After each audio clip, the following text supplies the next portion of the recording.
Yes. I think it's more for clients or transactions.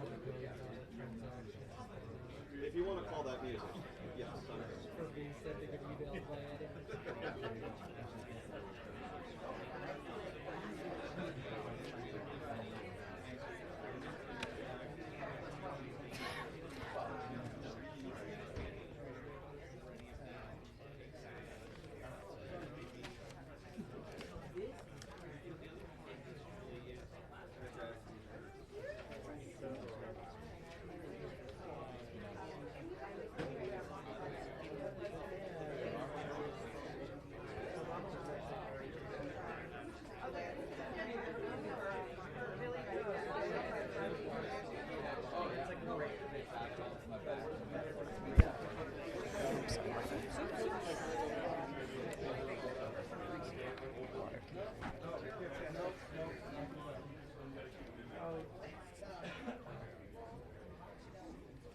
I'm well, John. How are you?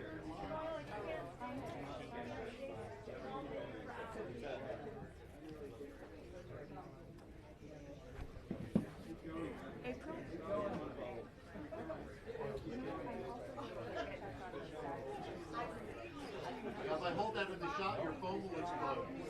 You see that? Your phone will explode.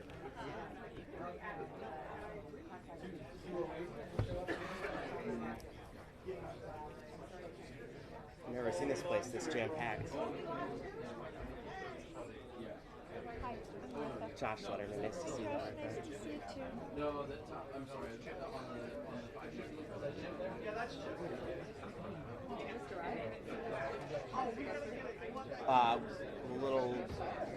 No, I just pushed people aside. It's all right, everybody.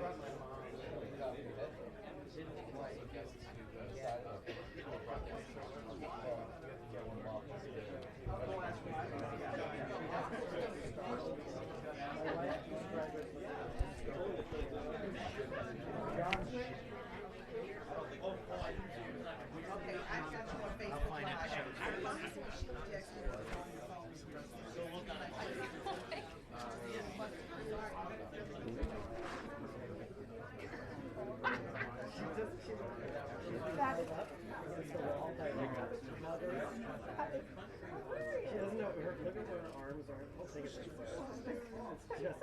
in the boots.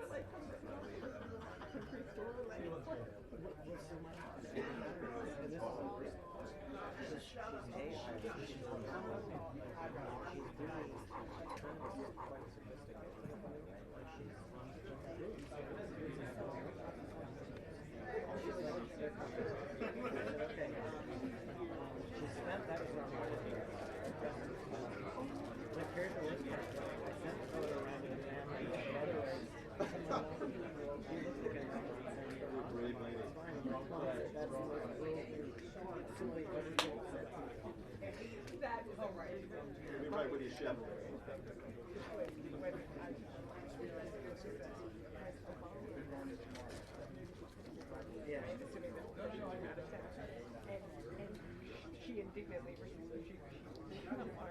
Oh yeah, sure. No problem. Like, Mom, it does not mean so I did this whole thing.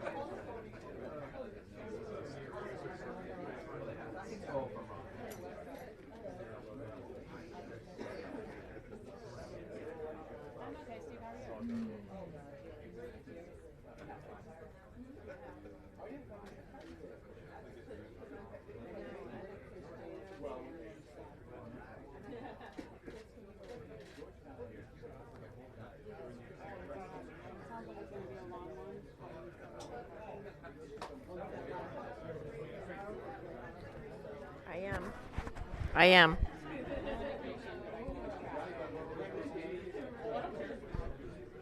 I promise I won't ever leave on you, Mark.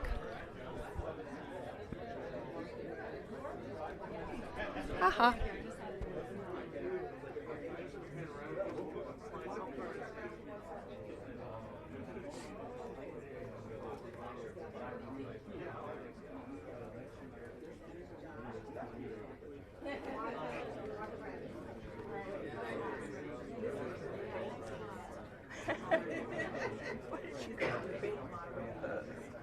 Margaret, do we usually stand there for questions? I don't remember.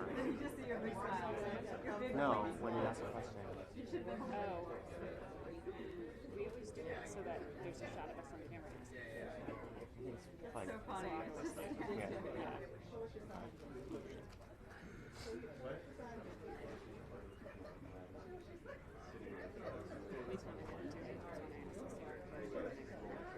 Really? We don't need a mic, right? It's just a regular briefing. Yeah, yeah.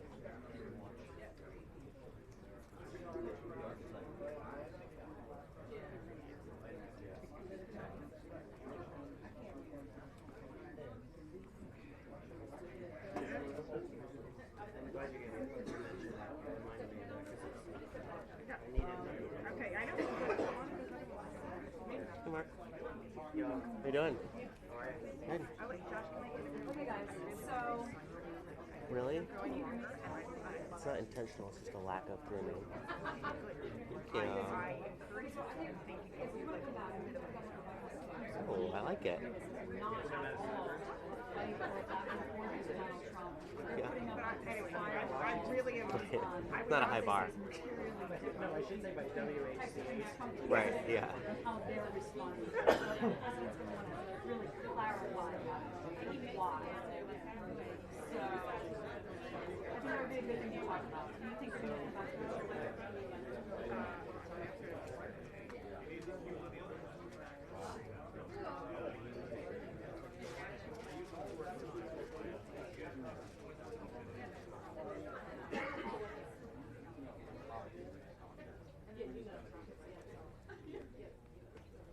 Josh, you can ask like 5 questions on that. At least.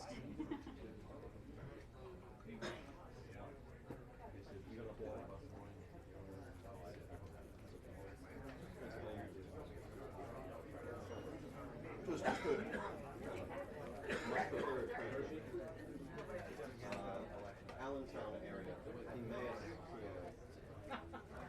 Good looking name, very good.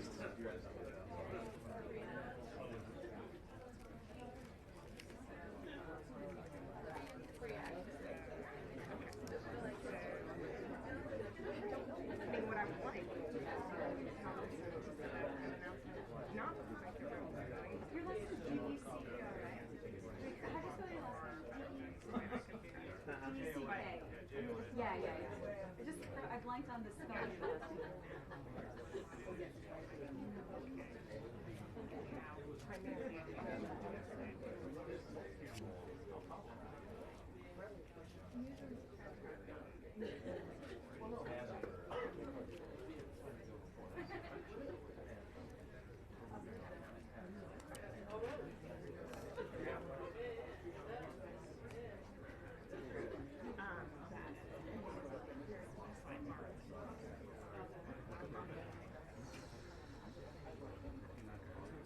Yeah, I think that I am actually. I mean,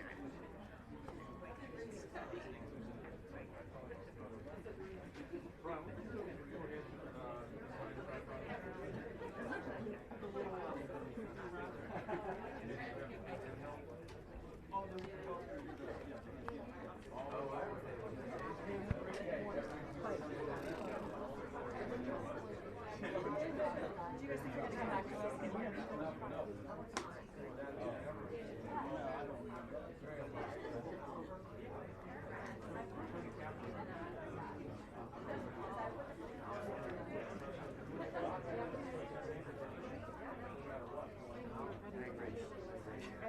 Shoes?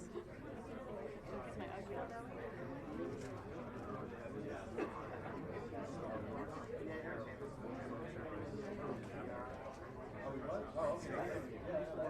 Are you guys going to come back to us? Why is there so much attention on police stations? Just at the end of the year?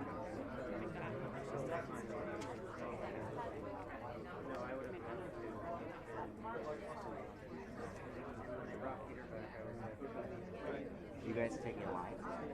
Breaking into...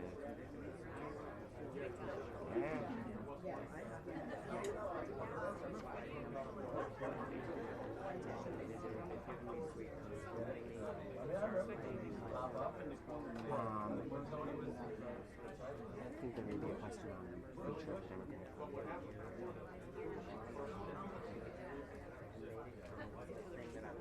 Always comments.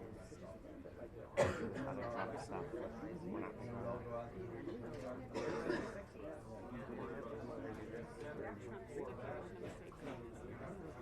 yeah.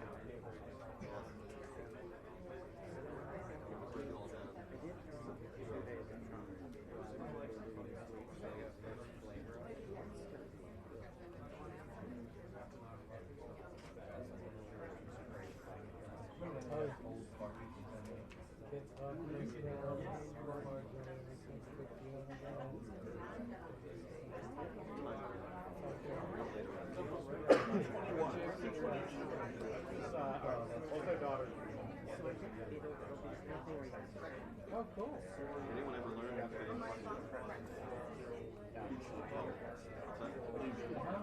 Let you know.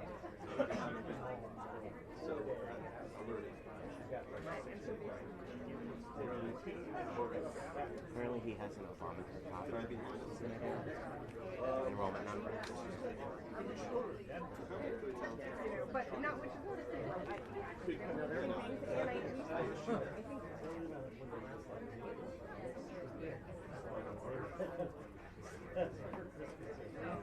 Your kids on board.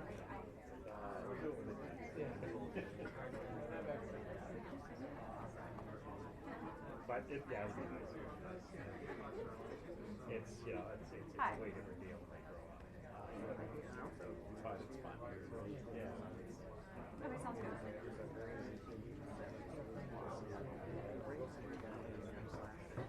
It's a different kind of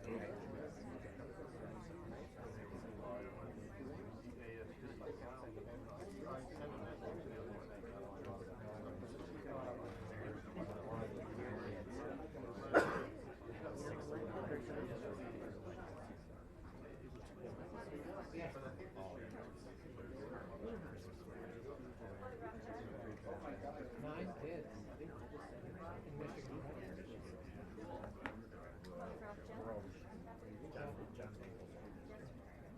Catholic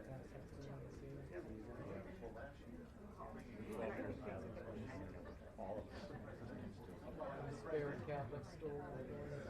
My cousin there was a public school 2 doors down from our house.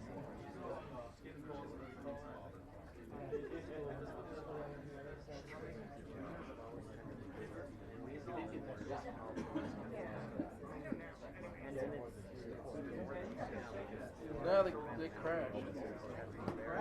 There's too much signal there. Who would have thought?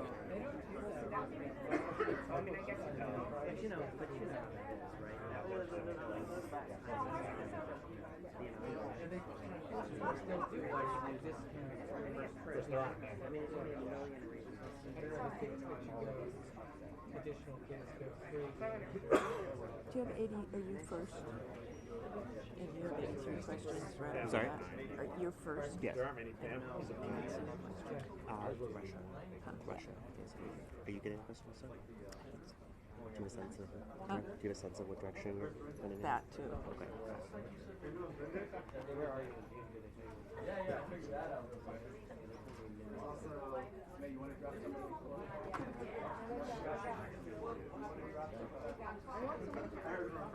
Yeah, right. Somebody in charge.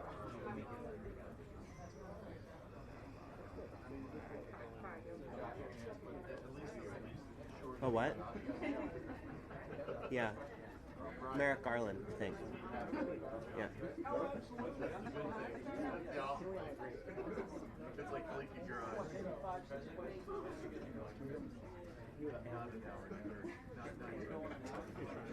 drop the mic. The mic will be dropped.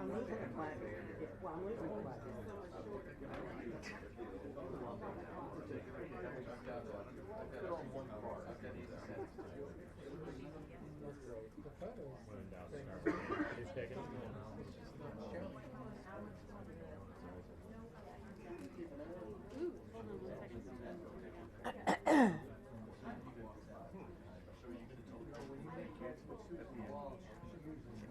If we get more than 45 minutes, I'm cutting it off.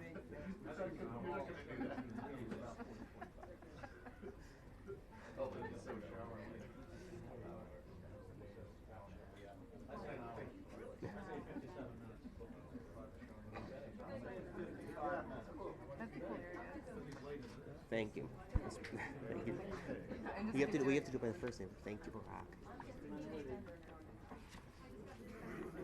I would love that. Robert, are you coming along? Why are you coming? Am I going? No. That's right. Who's going? Emily, my colleague, who covered one. So I'm the first week, and Jeff is on the second week. How about you? Kevin's going today, and then I'm going up next Does he leave Thursday. right after this? Oh yeah. Today? 5. Yeah, today. Definitely today. Yeah. You're going up next week? Next week. Yeah. Excellent. Excited? I'm excited. Yeah. When we were there the last time, I was like, I should try to swing this. It's so beautiful. I know. I skipped the vineyard this year because I wanted to like save my trip. Yeah.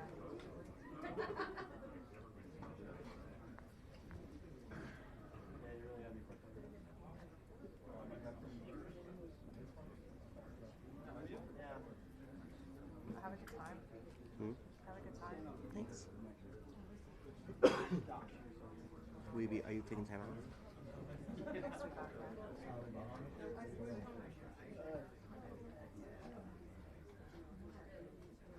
Thank you.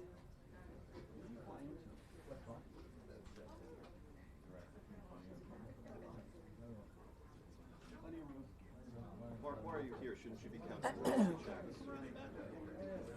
Living. We're at my third Trump rally of the week. Getting to know the new regime. Okay, sounds good. Okay. It's embracing 21 degrees outside. Don't be at Mark Landler. Came to my office looking for money. Now he runs negative ads. Sad.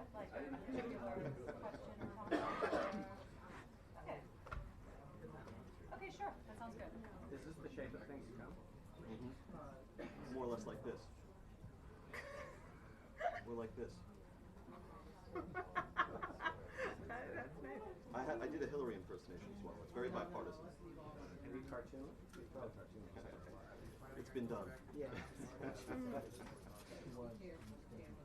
Yeah, I understand. Very civil. This is very bipartisan.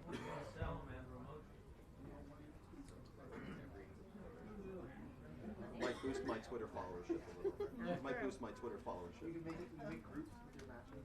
I enjoy watching it from standing outside. What'd you say?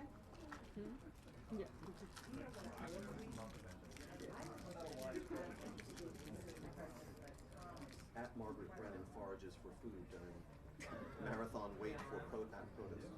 I think this is kind of like a standard.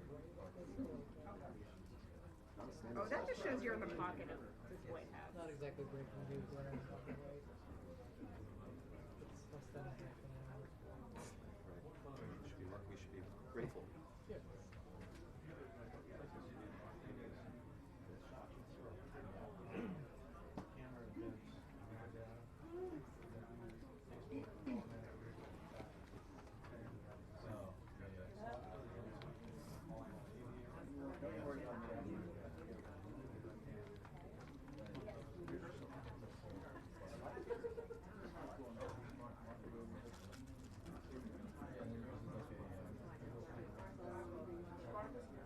Yeah, I mean, there are going to be a lot of questions, obviously, and most of them focus on the matter at hand. That's really the issue that's been roiling in America right now, this Russian hack. But yeah, obviously, this isn't just for the benefit of reporters who have these difficult questions. This is also for President Obama to get out there and hit those points that he feels are really important. I mean, he's going to want to be in a position of strength against Russia towards the hack without getting into too much detail on this proportional response that he's been warning about. But the White House also wants to clarify what's been called now an ugly transition, what's been termed a gloves-off back and forth between the White House and Donald Trump and his team. I mean, it has been surprising in some respects, the way this information has been put out there, the responses by the White House, and the defense of the White House for the way it's responded and why. The White House has been wanting to explain that, and I think President Obama will want to put that in his own words. Like today we're hearing from senior administration officials that it's materially different, the kinds of statements that have been made by Trump's team, with Kellyanne Conway getting out there and calling the press secretary, for example, a foolish guy, We're saying that he's deeply irresponsible. We're calling on President Obama to end this back and forth if he loved America more. They see that as being an entirely different category than the kinds of things that they've said now publicly this week, which they say is merely stating facts, repeating things that Donald Trump has said himself. Now, that is true, but of course, context also matters. And that's where the Trump campaign, or the Trump team now has bristled. I mean, the back and forth and the strong words go all the way back to the campaign, and now, despite the initial smooth transition and the well wishes, it seems to have gotten back to some of that. So President Obama is going to want to speak in direct terms. He's going to want to clarify points. He's going to want to hit on the points that he feels are important. And you know, one thing the administration feels was really a game changer was Donald Trump's and others' denials and questions that Russia even played a role in this hack. I think the president's going to want to hit on the risks of those kinds of statements, why they're not true. He's going to get his own way of framing this out there, and I think he's going to do so at some length, Wolf.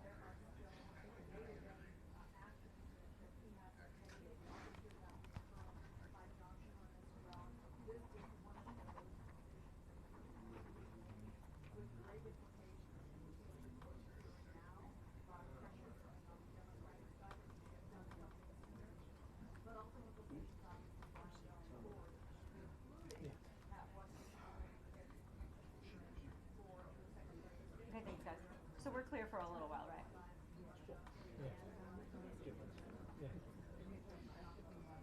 Do you want us to stay up, or are we clear? Okay. Okay, sounds good, thanks.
The press conference is going to be on.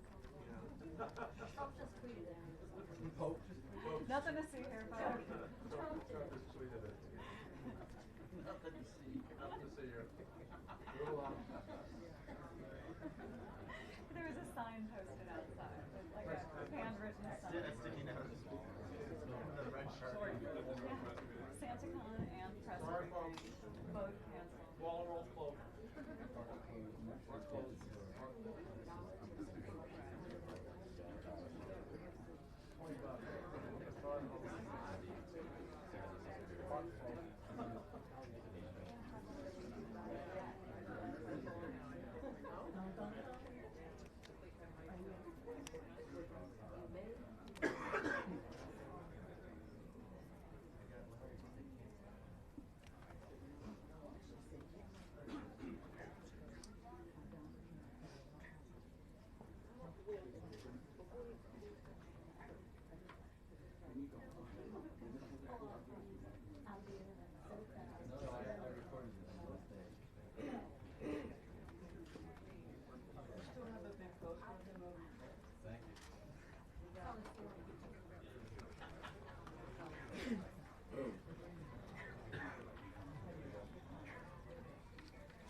There's fire trucks outside. We're gonna have a 4-quarter full count.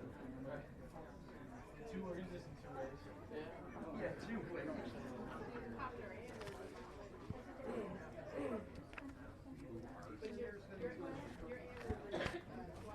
The FBI then agrees.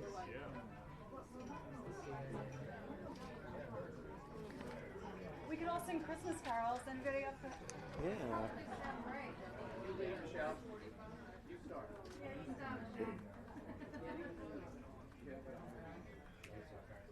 That'd be a nice way to end everyone's Christmas carol.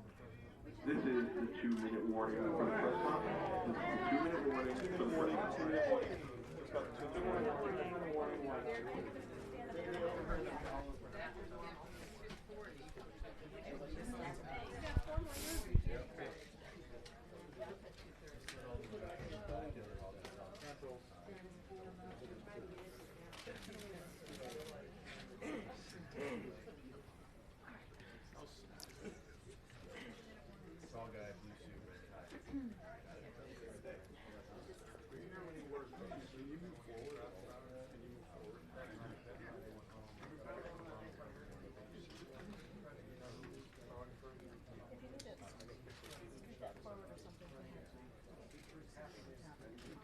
Yeah, that's exactly right. It's going to be a look we rarely see inside this room. It's actually as packed as I have ever seen it, with American and foreign press. You're all anticipating questions. Okay, guys, that was the 2-minute warning. Did you hear that? 2 minutes?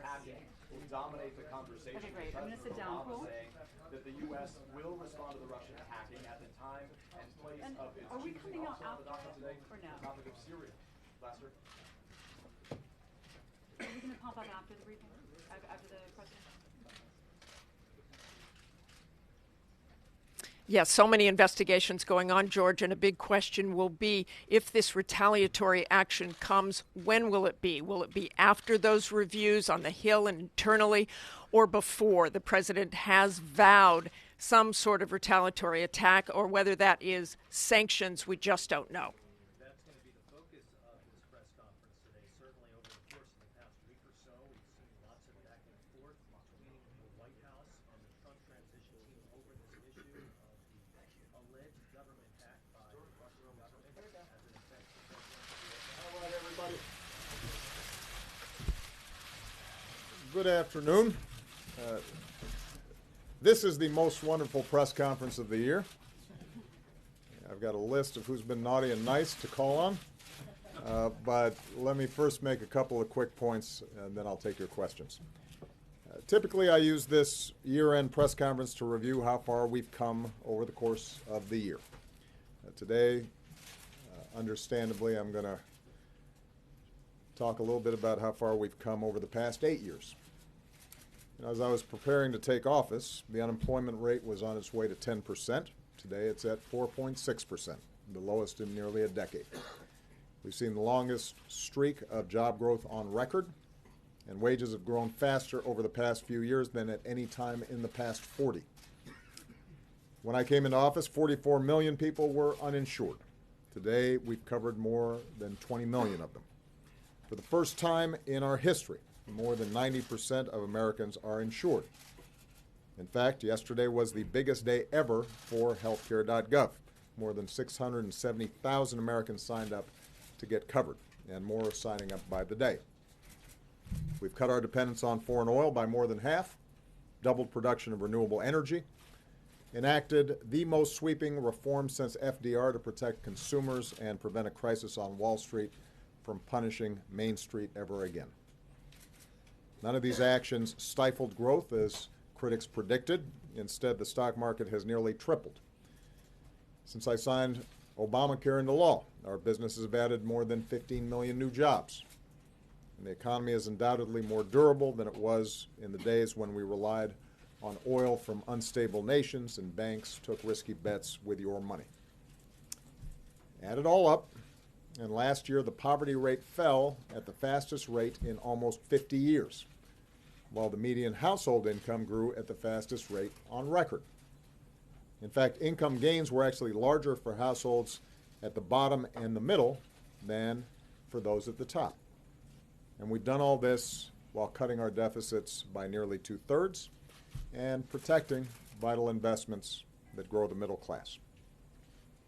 In foreign policy, when I came into office, we were in the midst of 2 wars. Now nearly 180,000 troops are down to 15,000. Bin Laden, rather than being at large, has been taken off the battlefield along with thousands of other terrorists. Over the past 8 years, no foreign terrorist organization has successfully executed an attack on our homeland that was directed from overseas. Through diplomacy, we've ensured that Iran cannot obtain a nuclear weapon without going to war with Iran. We opened up a new chapter with the people of Cuba, and we brought nearly 200 nations together around a climate agreement that could very well save this planet for our kids. And almost every country on earth sees America as stronger and more respected today than they did 8 years ago. In other words, by so many measures, our country's stronger and more prosperous than it was when we started. It's a situation that I'm proud to leave for my successor. And it's thanks to the American people, for the hard work that you've put in, the sacrifices you made for your families and your communities, the businesses that you started or invested in, the way you looked out for one another. And I could not be prouder to be your president. Of course, to tout this progress doesn't mean that we're not mindful of how much more there is to do. In this season in particular, we're reminded that there are people who are still hungry, people who are still homeless, people who still have trouble paying the bills or finding work after being laid off. There are communities that are still mourning those who have been stolen from us by senseless gun violence, and parents who still are wondering how to protect their kids. And after I leave office, I intend to continue to work with organizations and citizens doing good across the country on these and other pressing issues to build on the progress that we've made. Around the world as well, there are hot spots where disputes have been intractable, conflicts have flared up, and people, innocent people, are suffering as a result. And nowhere is this more terribly true than in the city of Aleppo. For years, we've worked to stop the civil war in Syria and alleviate human suffering. It has been one of the hardest issues that I've faced as president. The world, as we speak, is united in horror at the savage assault by the Syrian regime and its Russian and Iranian allies on the city of Aleppo. We have seen a deliberate strategy of surrounding, besieging, and starving innocent civilians. We've seen relentless targeting of humanitarian workers and medical personnel, entire neighborhoods reduced to rubble and dust. There are continuing reports of civilians being executed, and these are all horrific violations of international law. Responsibility for this brutality lies in one place alone, with the Assad regime and its allies Russia, and Iran. And this blood and these atrocities are on their hands. We all know what needs to happen. There needs to be an impartial international observer force in Aleppo that can help coordinate an orderly evacuation through safe corridors. There has to be full access for humanitarian aid, even as the United States continues to be the world's largest donor of humanitarian aid to the Syrian people. And beyond that, there needs to be a broader ceasefire that can serve as the basis for a political rather than a military solution. That's what the United States is going to continue to push for, both with our partners and through multilateral institutions like the UN. And regretfully, but unsurprisingly, Russia has repeatedly blocked the Security Council from taking action on these issues, so we're going to keep pressing the Security Council to help improve the delivery of humanitarian aid to those who are in such desperate need, and to ensure accountability, including continuing to monitor any potential use of chemical weapons in Syria. And we're going to work in the UN General Assembly as well, both on accountability and to advance a political settlement. Because it should be clear that although you may achieve tactical victories, over the long term, the Assad regime cannot slaughter its way to legitimacy. That's why we'll continue to press for a transition to a more representative government, and that's why the world must not avert our eyes to the terrible events that are unfolding. The Syrian regime and its Russian and Iranian allies are trying to obfuscate the truth. The world should not be fooled, and the world will not forget. So, even in a season where the incredible blessings that we know as Americans are all around us, even as we enjoy family and friends and are reminded of how lucky we are, we should also be reminded that to be an American involves bearing burdens and meeting obligations to others. American values and American ideals are what will lead the way to a safer and more prosperous 2017, both here and abroad. And by the way, few embody those values and ideals like our brave men and women in uniform and their families. So I just want to close by wishing all of them a very Merry Christmas and a Happy New Year. With that, I will take some questions, and I'm going to start with Josh Letterman of AP. Thank you, Mr. President. There's a perception that you're letting President Putin get away with interfering in the U.S. election, and that a response that nobody knows about or a look-back review just don't cut it. Are you prepared to call out President Putin by name for ordering this hacking? And do you agree with what Hillary Clinton now says, that the hacking was actually partially responsible for her loss? And is your administration's open quarreling with Trump and his team on this issue tarnishing the smooth transition of power that you have promised? Well, first of all, with respect to the transition, I think they would be the first to acknowledge that we have done everything we can to make sure that they are successful, as I promised, and that will continue. And it's just been a few days since I last talked to the President-elect about a whole range of transition issues. That cooperation is going to continue.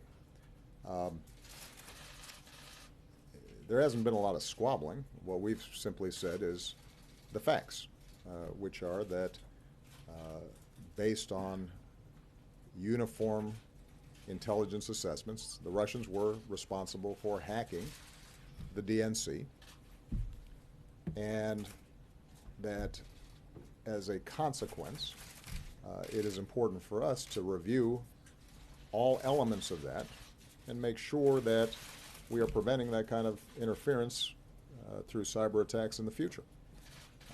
That should be a bipartisan issue. That shouldn't be a partisan issue. And my hope is that the President-elect is going to similarly be concerned with making sure that we don't have potential foreign influence in our election process. I don't think any American wants that.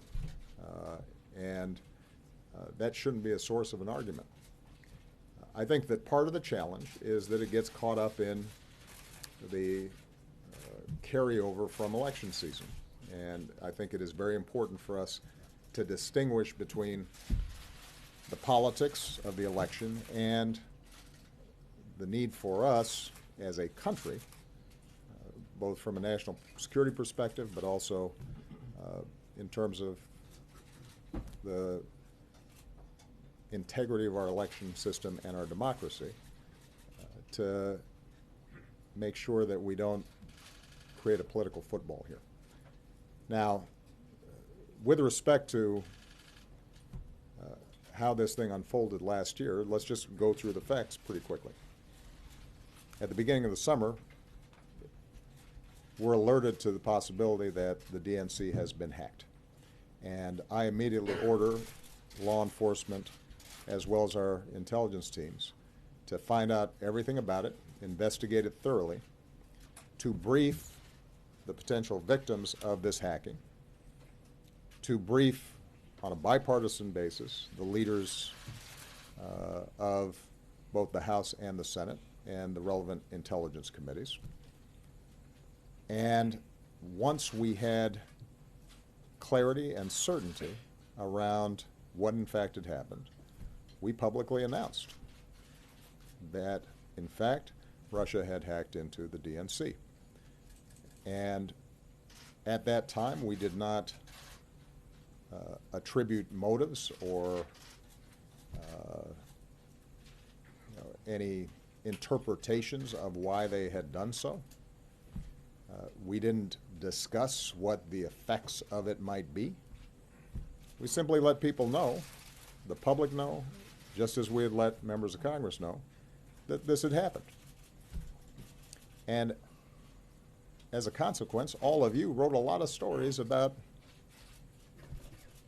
both what had happened and then you interpreted why that might have happened and what effect it was going to have on the election outcomes. We did not.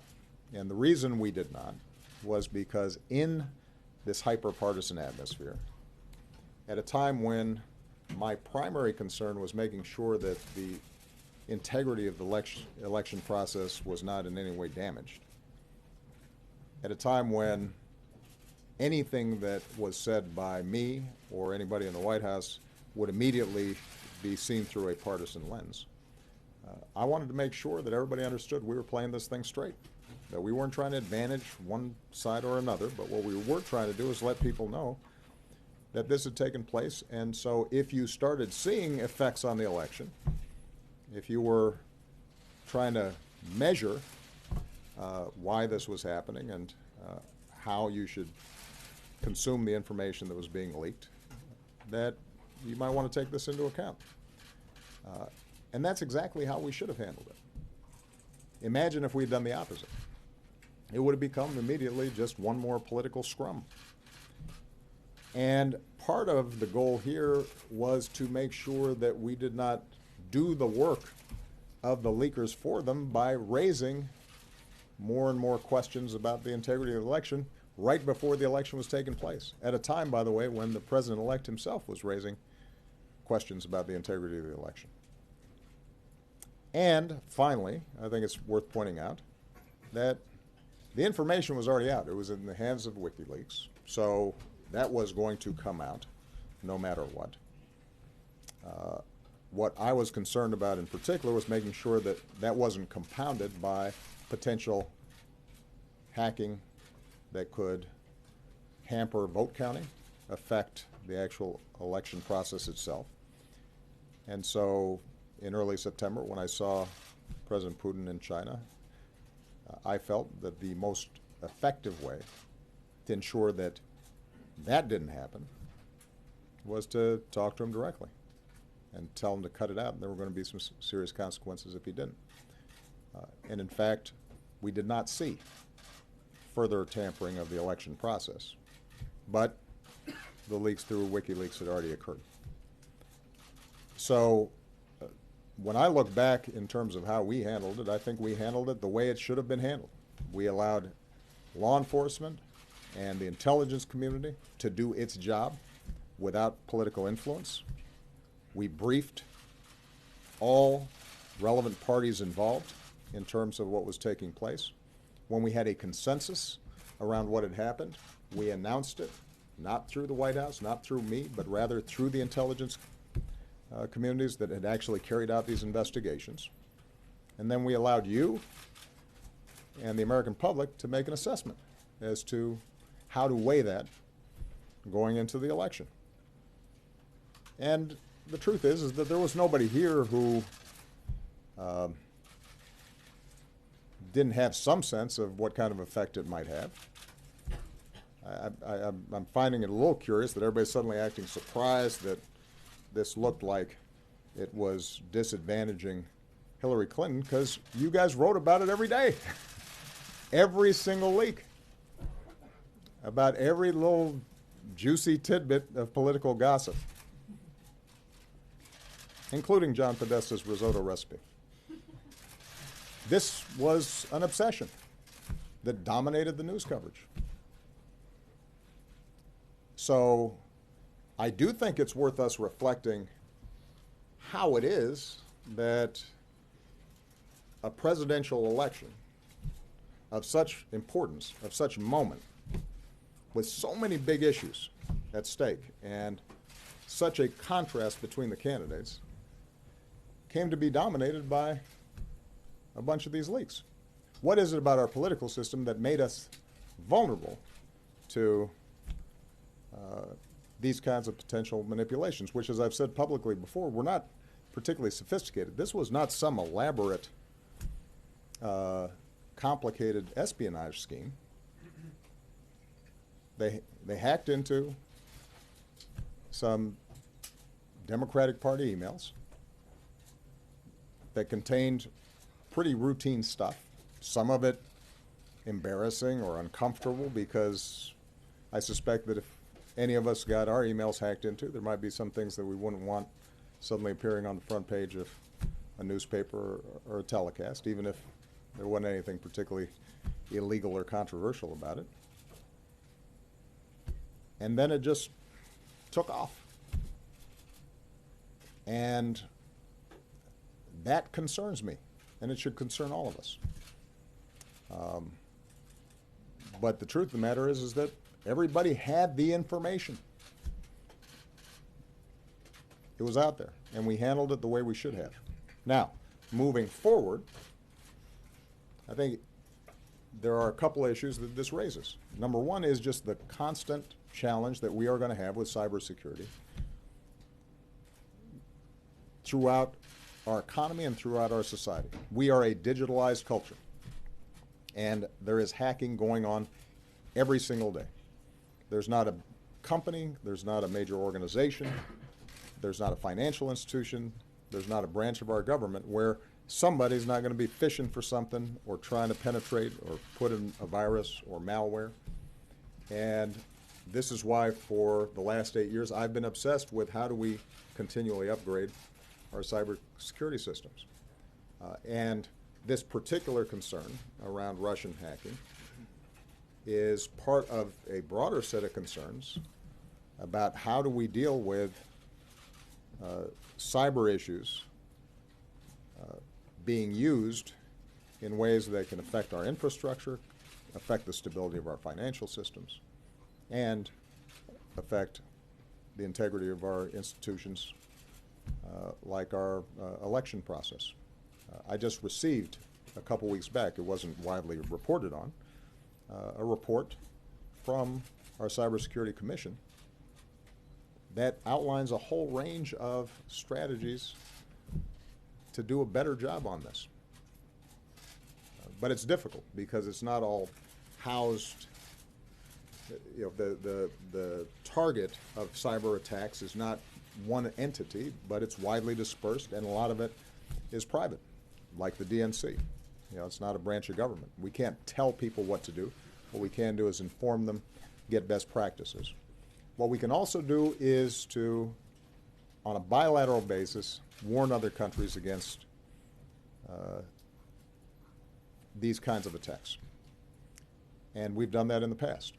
So just as I told Russia to stop it and indicated there will be consequences when they do it, the Chinese have in the past engaged in cyber attacks directed at our companies to steal trade secrets and proprietary technology. And I had to have the same conversation with with President Xi.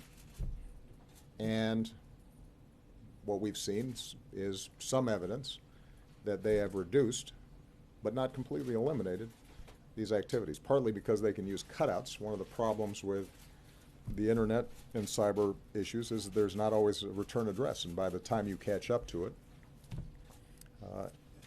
attributing what happened to a particular government can be difficult, not always provable in court, even though our intelligence communities can make an assessment.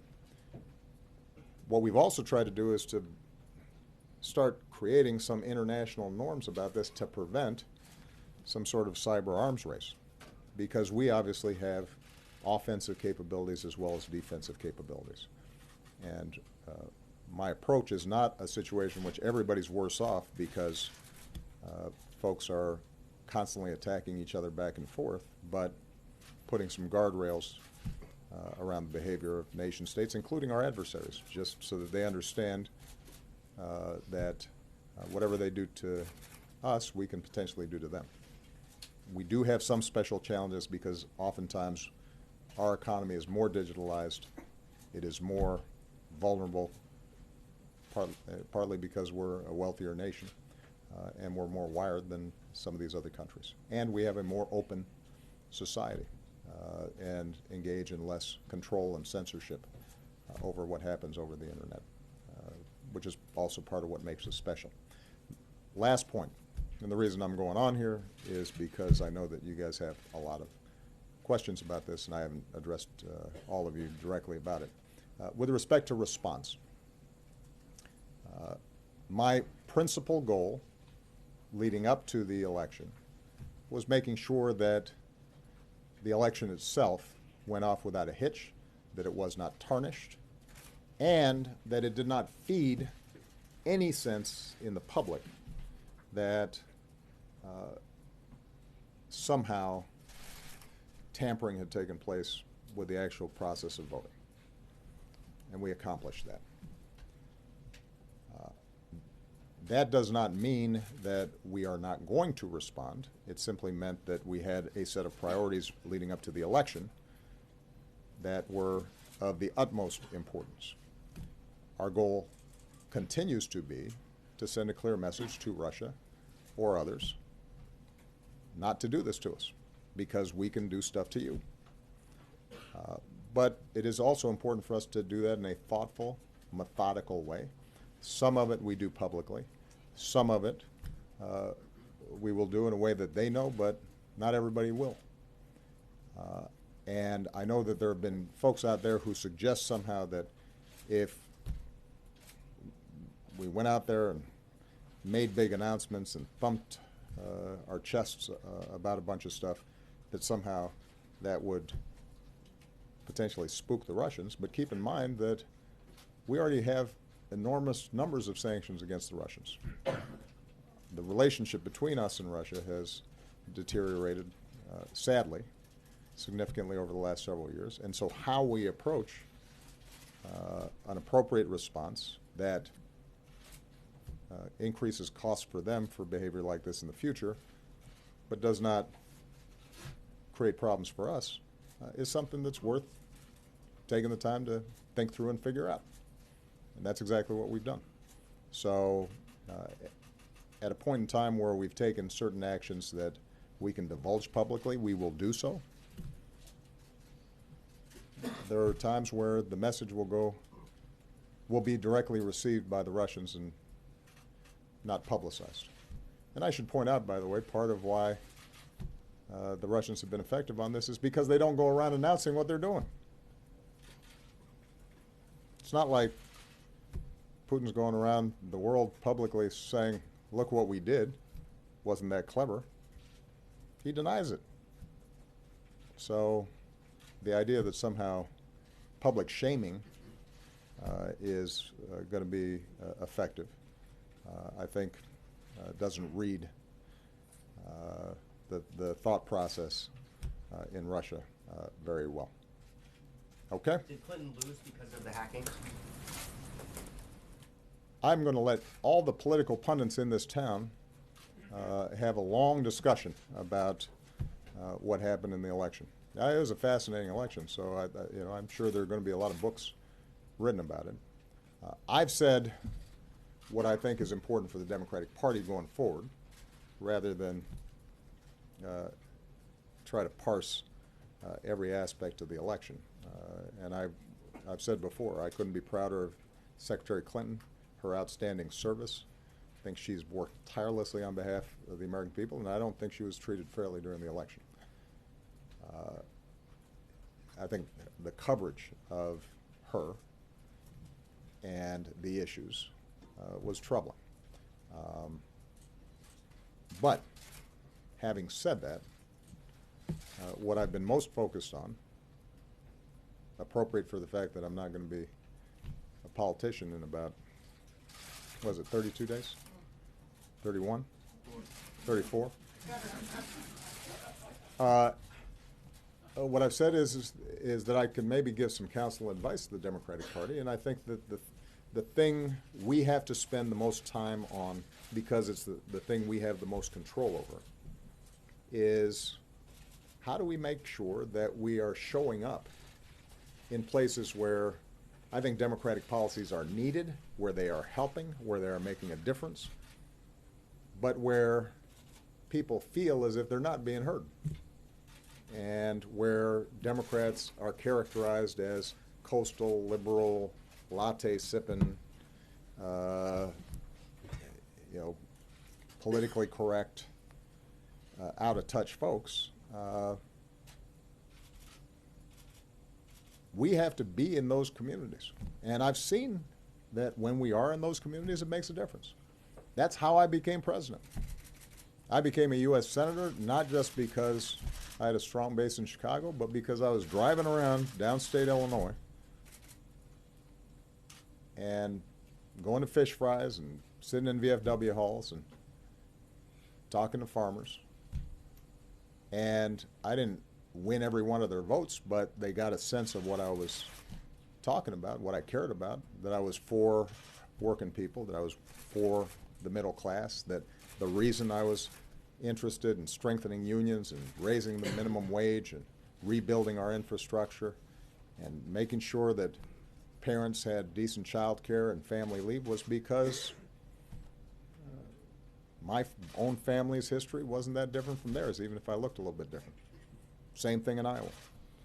And so the question is, how do we rebuild that party as a whole so that there's not a county in any state, I don't care how red, where we don't have a presence and we're not making the argument, because I think we have the better argument. But that requires a lot of work. It's been something that I've been able to do successfully in my own campaigns. It is not something I've been able to transfer to candidates in midterms and sort of build a sustaining organization around. That's something that I would have liked to have done more of, but it's kind of hard to do when you're also dealing with a whole bunch of issues here in the White House. That doesn't mean, though, that it can't be done, and I think there are going to be a lot of talented folks out there, a lot of progressives who share my values, who are going to be leading the charge in the years to come. Michelle Kosinski, CNN. Thank you. So this week we heard Hillary Clinton talk about how she thinks that the FBI director's most recent announcement made a difference in the outcome of the election. And we also just heard in an op-ed her campaign chairman talk about something being deeply broken within the FBI. He talked about thinking that the investigation early on was lackadaisical, in his words. So what do you think about those comments? Do you think there's any truth to them? Do you think there's a danger there that they're calling into question the integrity of institutions in a similar way that Donald Trump's team has done? And the second part to that is that Donald Trump's team repeatedly, I guess, giving the indication that the investigation of the Russian hack as well as the retaliation might not be such a priority. once he's in office. So what do you think the risk is there, and are you going to talk to him directly about some of those comments he made? Well, on the latter point, as I said before, the transition from election season to governance season is not always smooth. You know, it's bumpy. There's still feelings that are raw out there. There are people who are still thinking about how things unfolded, and I get all that. But when Donald Trump takes the oath of office and is sworn as the 45th President of the United States, then he's got a different set of responsibilities and considerations. I've said this before. I think there is a sobering process when you walk into the Oval Office. You know, I haven't shared previously private conversations I've had with the President-elect. I will say that they have been cordial and in some cases have involved me making some pretty specific suggestions about how to ensure that regardless of our obvious deep disagreements about policy, maybe I can transmit some thoughts about maintaining the effectiveness, integrity, cohesion of the office, our various democratic institutions, and he's has listened. I can't say that he will end up implementing, but the conversations themselves have been cordial as opposed to defensive in any way. And I will always make myself available to him, just as previous presidents have made themselves available to me as issues come up. With respect to the FBI, I will tell you, I've had a chance to know a lot of FBI agents. I know Director Comey. They take their job seriously. They work really hard. They help keep us safe and save a lot of lives. And it is always a challenge for law enforcement when there's an intersection between the work that they are doing and the political system. You know, it's one of the difficulties of democracy generally. We have a system where we want our law enforcement investigators and our prosecutors to be free from politics, to be independent, to play it straight.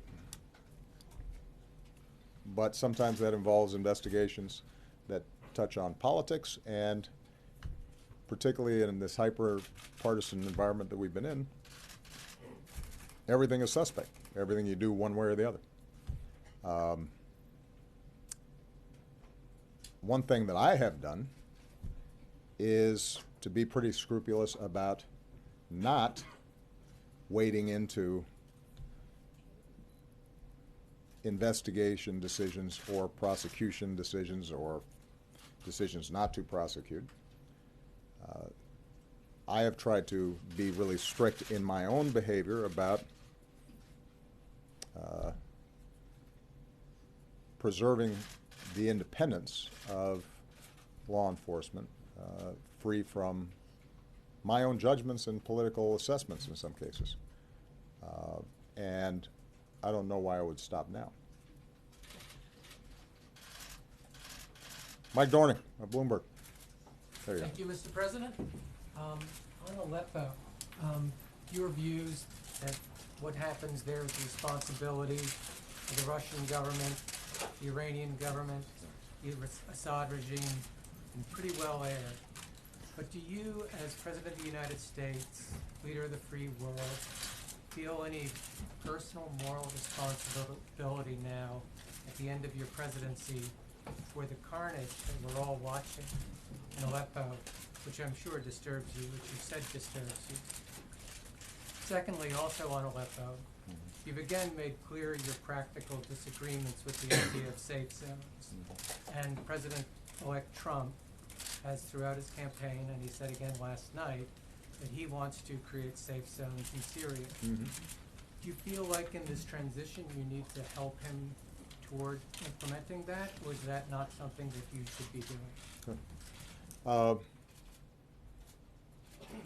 Mike, I always feel responsible. I felt responsible when kids were being shot by snipers. I felt responsible when millions of people had been displaced. I feel responsible for murder and slaughter that's taken place in South Sudan that's not being reported on, partly because there's not as much social media being generated from there. There are places around the world where horrible things are happening, and because of my office, because I'm President of the United States, I feel responsible. I ask myself every single day, is there something I could do that would save lives and make a difference and spare some child who doesn't deserve to suffer? So that's a starting point. There's not a moment during the course of this presidency where I haven't felt some responsibility. That's true, by the way, for our own country. When I came into office and people were losing their jobs and losing their homes and losing their pensions, I felt responsible. And I would go home at night and I would ask myself, was there something better that I could do or smarter that I could be that would make a difference in their lives, that would relieve their suffering and relieve their hardship? So with respect to Syria, what I have consistently done is taken the best course that I can to try to end the civil war, while having also to take into account the long-term national security interests of the United States. And throughout this process, based on hours of meetings, if you tallied it up, days or weeks of meetings, where we went through every option in painful detail with maps, and we had our military, and we had our aid agencies, and we had our diplomatic teams, and sometimes we'd bring in outsiders who were critics of ours. Whenever we went through it, the challenge was that short of putting large numbers of U.S. troops on the ground, uninvited, without any international law mandate, without sufficient support from Congress, at a time when we still had troops in Afghanistan and we still had troops in Iraq, and we had just gone through over a decade of war and spent trillions of dollars, and when the opposition on the ground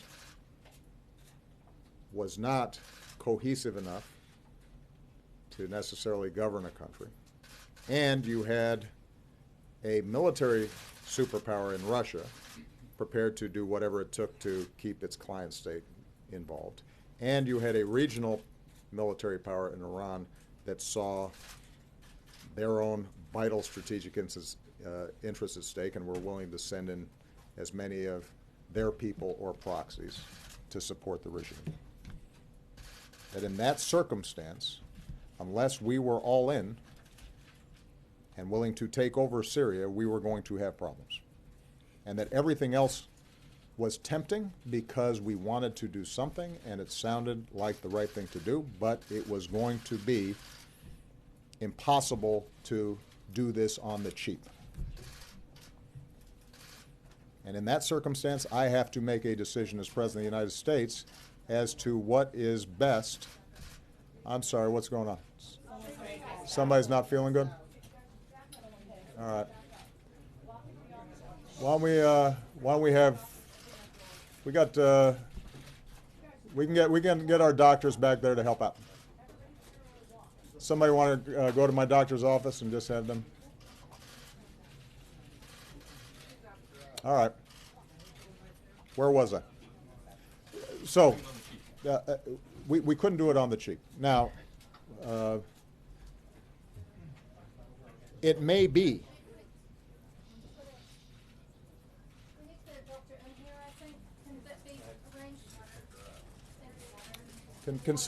Can somebody help out, please, and get Doc Jackson in here?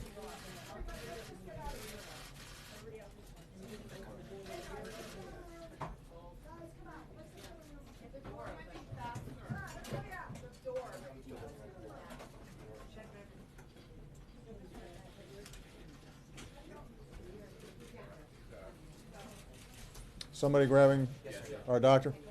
Thank you, Mr. President, for stopping. Of course. In the meantime, just give her a little room. The doctor will be here in a second.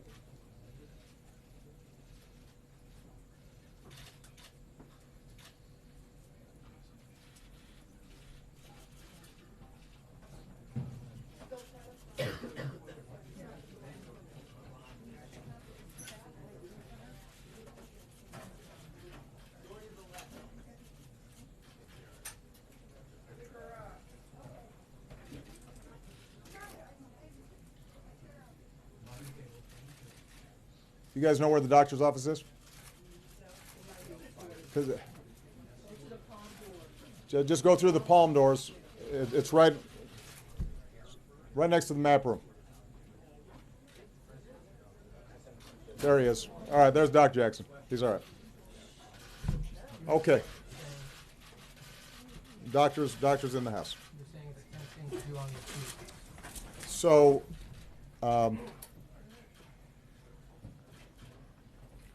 and I don't mean that. I mean that with all sincerity. I understand the impulse to want to do something, but ultimately, what I've had to do is to think about what can we sustain, what is realistic, and my first priority has to be what's the right thing to do for America, and it has been our view that the best thing to do has been to provide some support to the moderate opposition so that they could sustain themselves and that you wouldn't see anti-Assad regime sentiments just pouring into al-Nusra and al-Qaeda or ISIL, that we engaged our international partners in order to put pressure on all the parties involved and to try to resolve this through diplomatic and political means. I cannot claim that we've been successful. And so that's something that, as is true with a lot of issues and problems around the world, I have to go to bed with every night.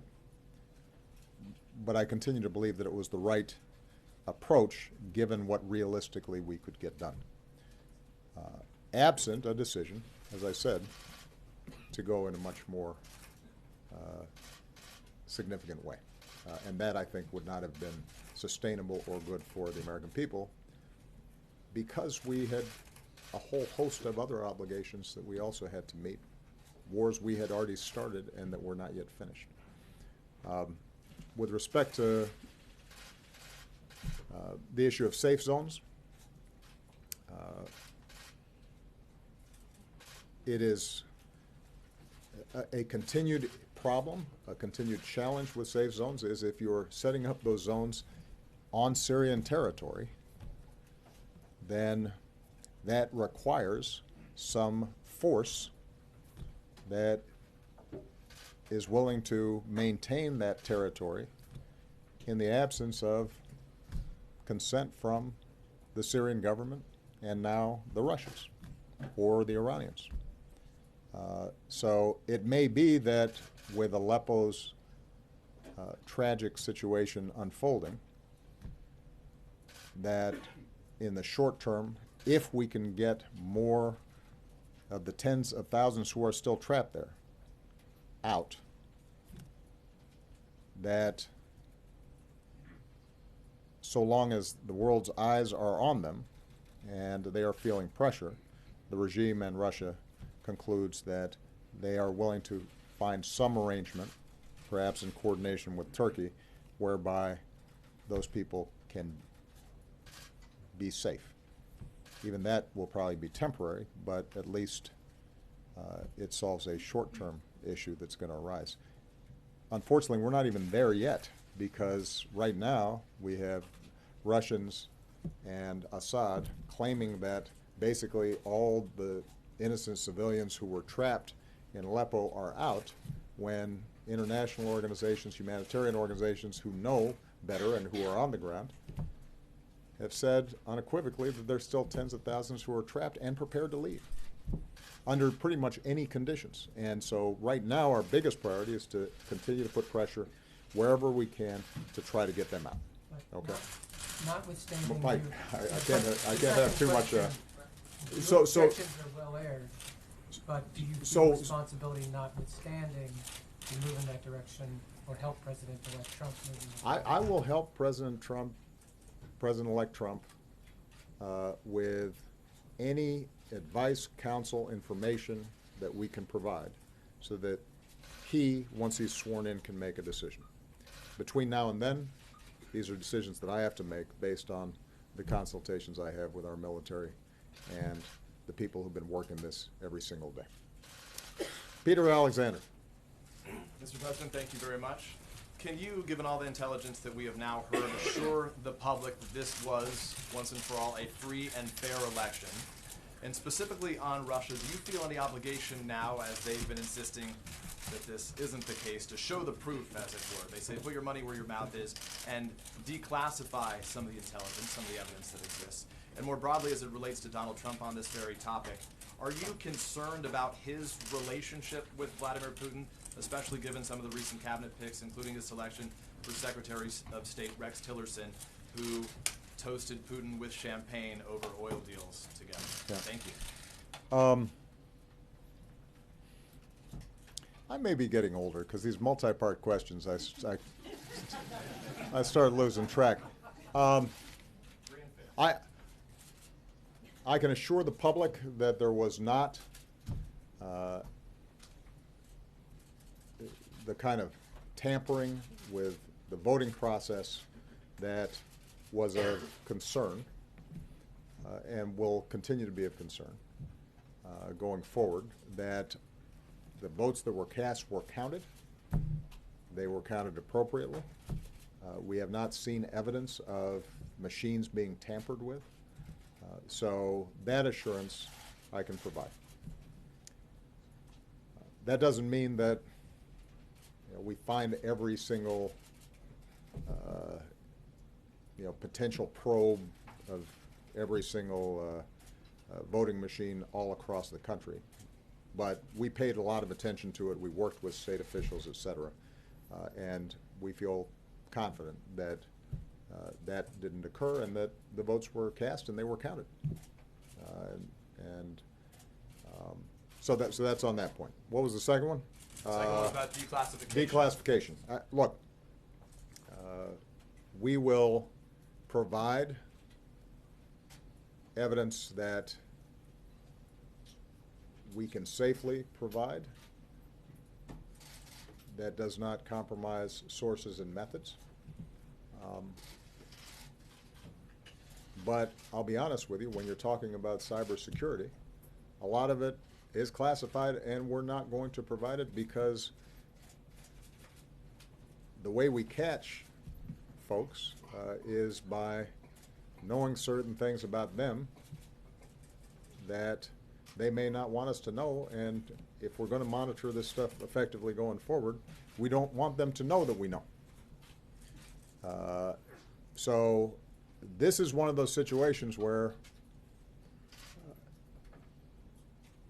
unless the American people genuinely think that the professionals in the CIA, the FBI, our entire intelligence infrastructure, many of whom, by the way, served in previous administrations and who are Republicans,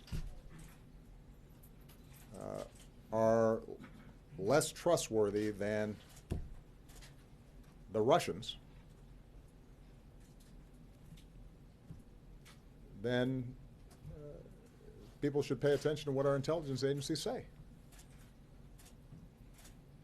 This is part of what I meant when I said that we've got to think about what's happening to our political culture here. The Russians can't change us or significantly weaken us. They are a smaller country. They are a weaker country. Their economy doesn't produce anything that anybody wants to buy except oil and gas and arms. They don't innovate. But they can impact us if we lose track of who we are. They can impact us if we abandon our values.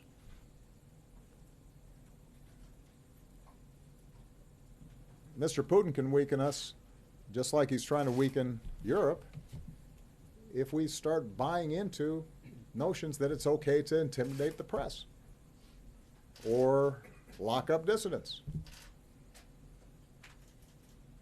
or discriminate against people because of their faith or what they look like. And what I worry about more than anything is the degree to which, because of the fierceness of the partisan battle, you've started to see certain folks in the Republican Party and Republican voters suddenly finding a government and individuals who stand contrary to everything that we stand for as being okay because that's how much we dislike Democrats. I mean, think about it. Some of the people who historically have been very critical of me for engaging with the Russians and having conversations with them also endorsed the president-elect, even as he was saying that we should stop sanctioning Russia and being tough on them and work together with them against our common enemies. It was very complimentary of Mr. Putin personally. You know, that wasn't news. The president-elect during the campaign said so. And some folks who had made a career out of being anti-Russian didn't say anything about it. And then after the election, suddenly they're asking, oh, why didn't you tell us that maybe the Russians were trying to help our candidate? Oh, come on. There was a survey, some of you saw, where, now this is just one poll, but a pretty credible source, 37% of Republican voters approve of Putin. Over a third of Republican voters approve of Vladimir Putin, the former head of the KGB. Ronald Reagan would roll over in his grave. And how did that happen? It happened in part because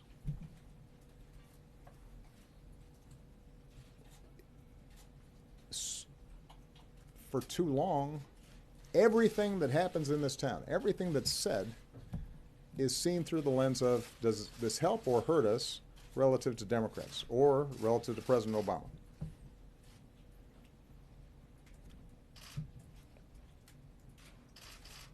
And unless that changes, we're going to continue to be vulnerable to foreign influence because we've lost track of what it is that we're about and what we stand for.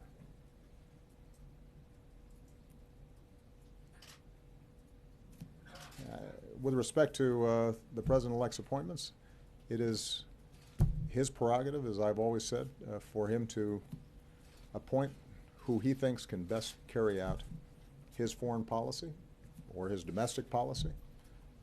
It is up to the Senate to advise and consent. There will be plenty of time for members of the Senate to go through the record of all his appointees and determine whether or not they're appropriate for the job. Martha Raddatz. Mr. President, I want to talk about Vladimir Putin again. Just to be clear, do you believe Vladimir Putin himself authorized the hack, and do you believe he authorized that to help Donald Trump? And on the intelligence, one of the things Donald Trump cites is Saddam Hussein and the weapons of mass destruction, and that they were never found. Can you say unequivocally that this was not China, that this was not a 400-pound guy sitting on his bed, as Donald Trump says? And do these types of tweets and kinds of statements from Donald Trump embolden the Russians?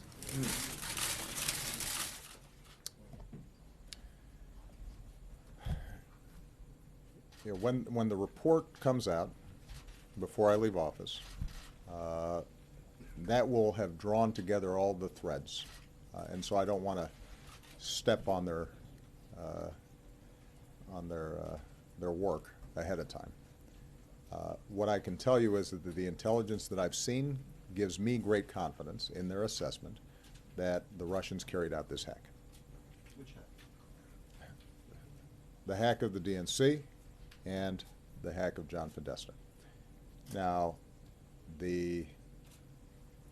but again, I think this is exactly why I want the report out, so that everybody can review it. And this has been briefed, and the evidence in closed session has been provided on a bipartisan basis. Not just to me, it's been provided to the leaders of the House and the Senate and the chairman and ranking members of the relevant committees. And I think that what you've already seen is at least some of the folks who've seen the evidence don't dispute, I think, the basic assessment that the Russians carried this out. But specifically, can you not say well, that? Martha, I think what I want to make sure of is that I give the intelligence community the chance to gather all the information, but I'd make a larger point, which is not much happens in Russia without Vladimir Putin. I mean, this is a pretty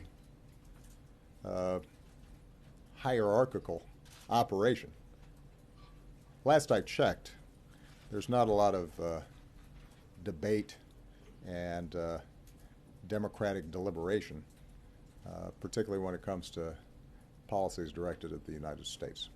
We have said, and I will confirm, that this happened at the highest levels of the Russian government, and I will let you make that determination as to whether there are high-level Russian officials who go off rogue and decide to tamper with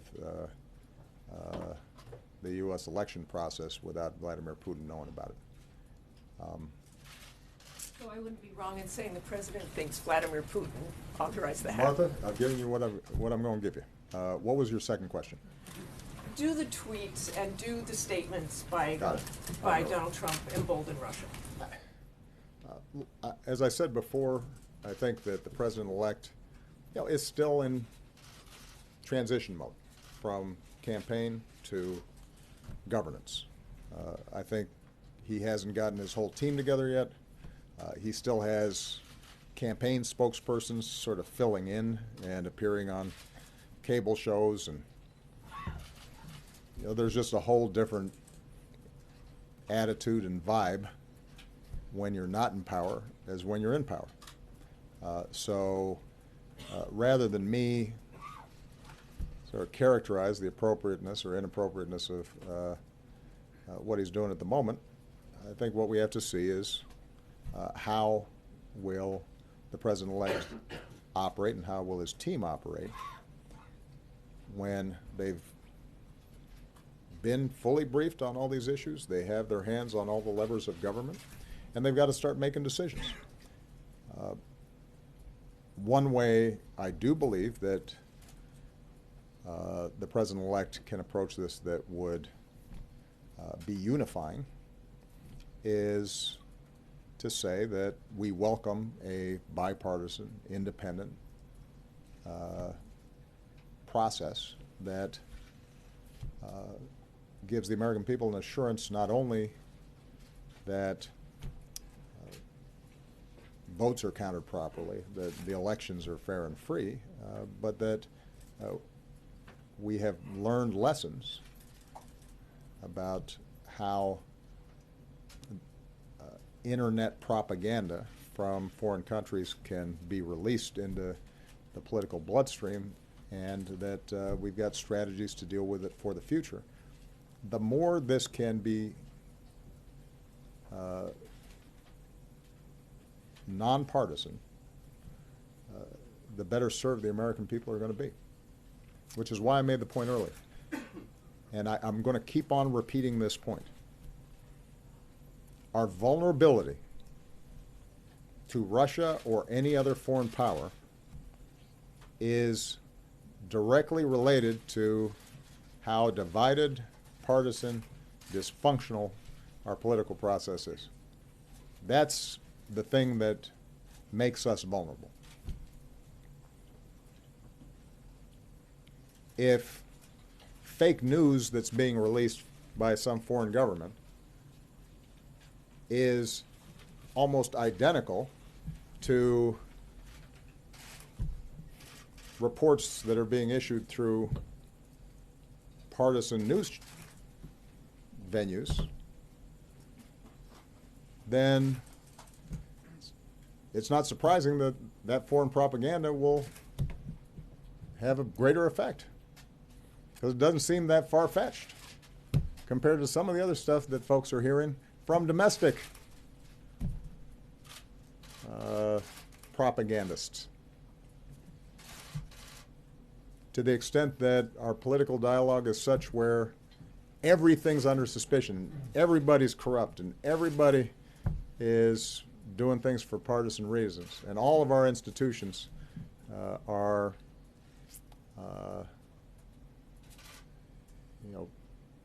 full of malevolent actors. If that's the storyline that's being put out there by whatever party's out of power, then when a foreign government introduces that same argument with facts that are made up, voters who've been listening to that stuff for years, who've been getting that stuff every day from talk radio or other venues, they're going to believe it. So if we want to really reduce foreign influence on our elections, then we better think about how to make sure that our political process, our political dialogue is stronger than it's been. Mark Landler. Thank you, Mr. President. I wonder whether I could move you from Russia to China for a moment. Absolutely. Your successor spoke by phone with the president of Taiwan the other day and declared subsequently that he wasn't sure why the United States needed to be bound by the One China policy. He suggested it could be used as a bargaining chip, perhaps to get better terms on a trade deal or more cooperation on North Korea. There's already evidence that tensions between the two sides have increased a bit, and just today the Chinese have evidently seized an underwater drone in the South China Sea. Do you agree, as some do, that our China policy could use a fresh set of eyes, and what's the big deal about having a short phone call with the president of Taiwan? Or do you worry that these types of unorthodox approaches are setting us on a collision course with perhaps our biggest geopolitical adversary? That's a great question. I'm somewhere in between. I think all of our foreign policy should be subject to fresh eyes. I think I've said this before, I am very proud of the work I've done. I think I'm a better president now than when I started, but You know, if you're here for 8 years in the bubble, you start seeing things a certain way, and you benefit from the democracy benefits. America benefits from some new perspectives, and I think it should be not just the prerogative, but the obligation of a new president to examine everything that's been done and see what makes sense and what doesn't. That's what I did when I came in, and I'm assuming any new president's going to undertake those same exercises. And given the importance of the relationship between the United States and China, given how much is at stake in terms of the world economy, national security, our presence in the Asia Pacific, China's increasing role in international affairs, there's probably no bilateral relationship that carries more significance, and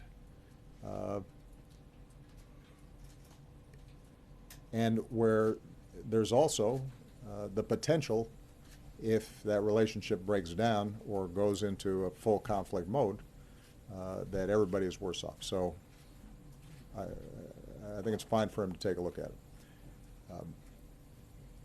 What I've advised the president-elect is that across the board on foreign policy, you want to make sure that you're doing it in a systematic, deliberate, intentional way. And since there's only one president at a time, my advice to him has been that before he starts having a lot of interactions with foreign governments, other than the usual courtesy calls, that he should want to have his full team in place, that he should want his team to be fully briefed on what's gone on in the past and where the potential pitfalls may be, where the opportunities are, what we've learned from 8 years of experience, so that as he's then maybe taking foreign policy in a new direction, he's got all the information to make good decisions. And, by the way, that all of government is moving at the same time and singing from the same hymnal. And with respect to China, and let's just take the example of Taiwan, there has been a long-standing agreement, essentially, between China and the United States, and to some degree the Taiwanese, which is to not change the status quo. Taiwan operates differently than mainland China does. China views Taiwan as part of China, but recognizes that it has to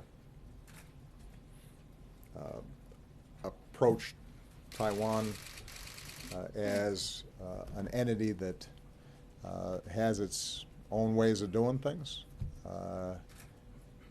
The Taiwanese have agreed that as long as they're able to continue to function with some degree of autonomy, that they won't charge forward and declare independence. And that status quo, although not completely satisfactory to any of the parties involved, has kept the peace and allowed the Taiwanese to be a pretty successful and economy and a people who have a high degree of self-determination. But understand, for China, the issue of Taiwan is as important as anything on their docket. The idea of one China is at the heart of their conception as a nation. And so if you are going to upend this understanding, you have to have thought through what the consequences are, because the Chinese will not treat that the way they'll treat some other issues. They won't even treat it the way they treat issues around the South China Sea, where we've had a lot of tensions. This goes to the core of how they see themselves.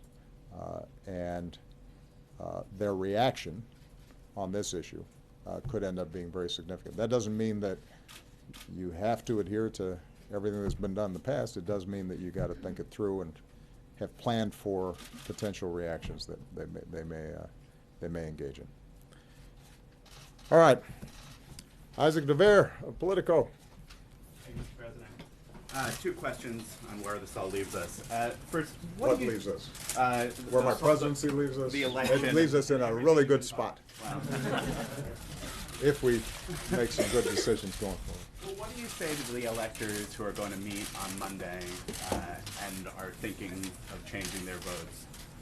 Do you think that they should be given an intelligence briefing about the Russian activity, or should they bear in mind everything you've said and is that already?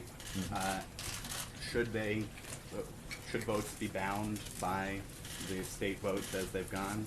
And long term, do you think that there is a need for electoral college reform that would tie to the popular vote? Okay, that sounded like two, but that was all one. It was all one. Okay. You know the way this goes already. I love how these are. I've got two questions. Each one has 4 parts. On the Democratic Party, your labor secretary is running for to be the chair of the Democratic National Committee. Yeah. Is the vision that you've seen him putting forward what you think the party needs to be focused on? And what do you say to some of the complaints that say the future of the Democratic Party shouldn't be a continuation of some of your political approach? Part of that is complaints that decisions that you've made as president, as the leader of the party, have structurally weakened the DNC and the Democratic Party, and they think that that has led to, or has helped lead to some of the losses in elections around the country. Do you regret any of those decisions? Okay. Those are my two. Good. I'll take the second one first and say that Tom Perez has been, I believe, one of the best secretaries of labor in our history. He is tireless. He is wicked smart. He has been able to work across the spectrum of, labor, business, activists. He's produced. I mean, if you look at his body of work on behalf of working people, what he's pushed for in terms of making sure that workers get a fair deal, decent wages, better benefits, that their safety is protected on the job. He has been extraordinary. Now, others who have declared are also my friends and are fine people as well. And the great thing is I don't have a vote in this. So we'll let the process unfold. I don't think it's going to happen anytime soon. I described to you earlier what I think needs to happen, which is that the Democratic Party, whether that's entirely through the DNC or through a rebuilding of state parties or some other arrangement, has to work at the grassroots level, has to be present in all 50 states, has to have a presence in counties, has to think about message and how are we speaking directly to voters.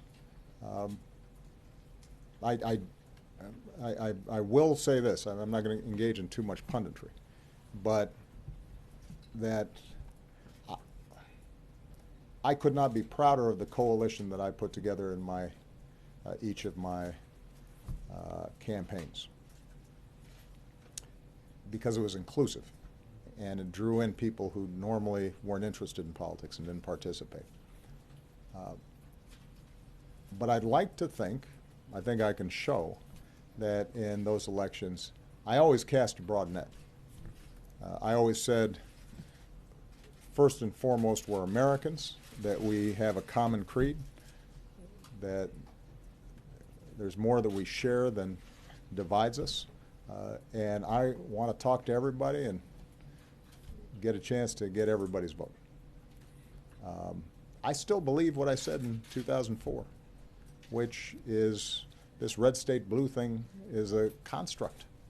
Now, it is a construct that's gotten more and more powerful for a whole lot of reasons, from gerrymandering to big money to the way that the media is splintered. And so people are just watching what reinforces their existing biases as opposed to having to listen to different points of view. So there are all kinds of reasons for it. But outside of the realm of electoral politics, I still see people the way I saw them when I made that speech, full of contradictions, and there are some regional differences, but basically folks care about their families, they care about having meaningful work, they care about making sure their kids have more opportunity than they did. They want to be safe, they want to feel like things are fair. And whoever leads the DNC and any candidate with the Democratic brand going forward, I want them to feel as if they can reach out and find that common ground and speak to all of America. And that requires some organization. And you're right that, and I said this in my earlier remarks, that what I was able to do during my campaigns, I wasn't able to do during midterms. It's not that we didn't put in time and effort into it. I spent time and effort into it. But the coalition I put together didn't always turn out to be transferable. And the challenge is that some of that just has to do with the fact that when you're in the party in power and people are going through hard times like they were in 2010, they're going to punish to some degree the president's party, regardless of what organizational work is done. Some of it has to do with just some deep-standing traditional challenges for Democrats, like during off-year elections, the electorate's older and we do better with a younger electorate. But we know those things are true. We just I didn't crack the code on that. And if other people have ideas about how to do that even better, I'm all for it. With respect to the electors, I'm not going to wade into that issue because, again, it's the American people's job and now the elector's job to decide my successor. It is not my job to decide my successor. I've provided people with a lot of information about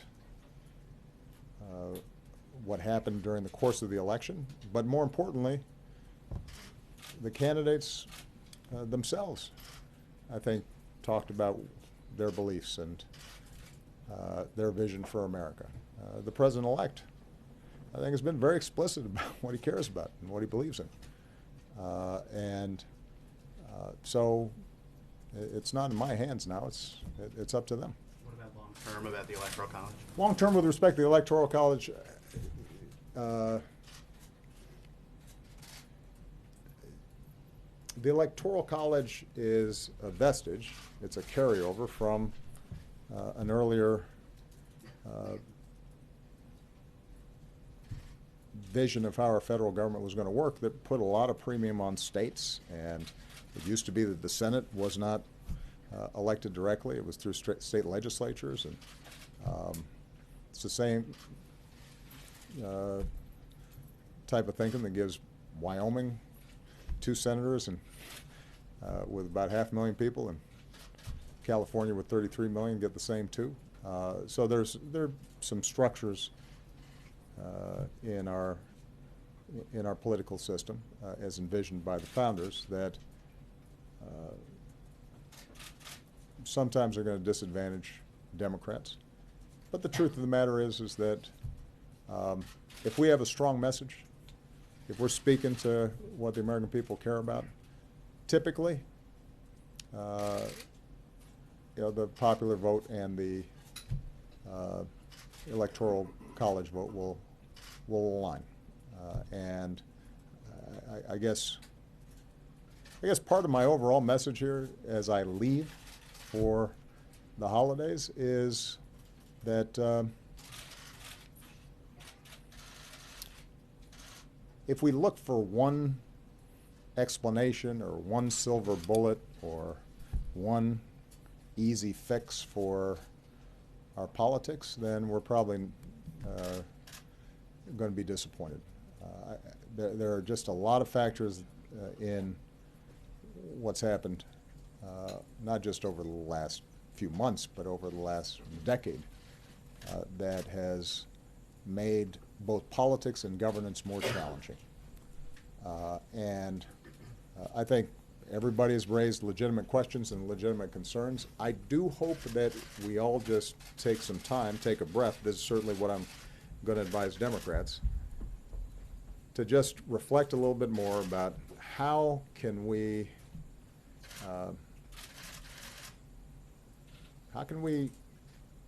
get to a place where people are focused on working together based on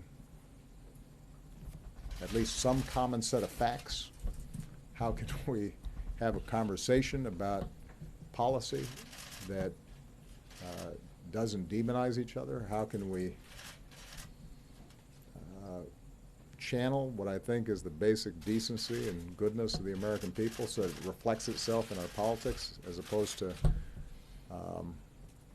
it being so polarized and so nasty that in some cases you have voters and elected officials who have more confidence and faith in a foreign adversary than they have in their neighbors.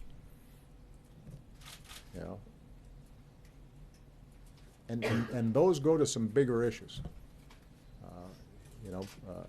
How is it that we have some voters or some elected officials who think that Michelle Obama's healthy eating initiative and school nutrition program is a greater threat to democracy than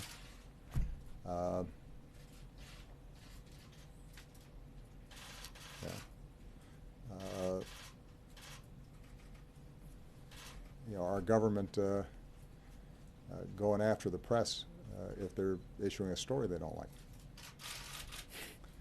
Right? I mean, that's an issue that I think we've got to wrestle with, and we will. People have asked me how you feel after the election and so forth, and I say, well, look, this is a clarifying moment. It's a useful reminder that voting counts, politics counts. What the president-elect is going to be doing is going to be very different than what I was doing, and I think people will be able to compare and contrast and make judgments about what worked for the American people. And I hope that, building off the progress we've made, that what the president-elect is proposing works. What I can say with confidence is that what we've done works. That I can prove. I can show you where we were in 2008, and I can show you where we are now. And you can't argue that we're not better off. We are. And for that, I thank the American people, and then more importantly, I thank, well, not more importantly, as importantly, I was going to say Josh Earnest for doing such a great job. Now, for that, I thank the American people. I thank the men and women in uniform who serve. I haven't gotten to the point yet where I've been overly sentimental. I will tell you, when I was doing my last Christmas party photo line, many of you have participated in these. They're pretty long.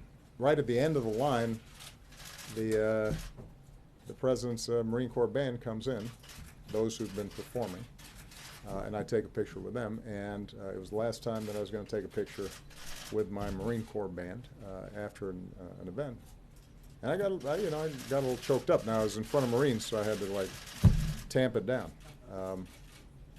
But it was just one small example of all the people who have contributed to our success. I'm responsible for where we've screwed up. The successes are widely shared with all the amazing people who've been part of this administration. Okay? Thank you, everybody. Mele Kalikimaka.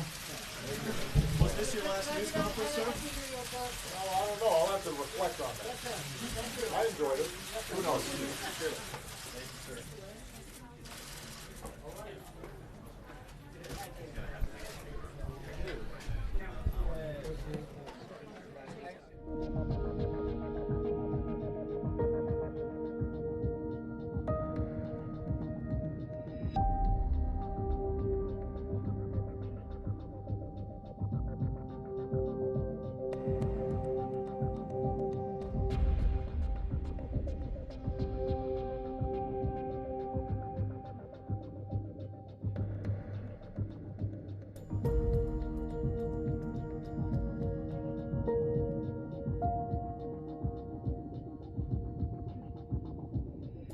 sir.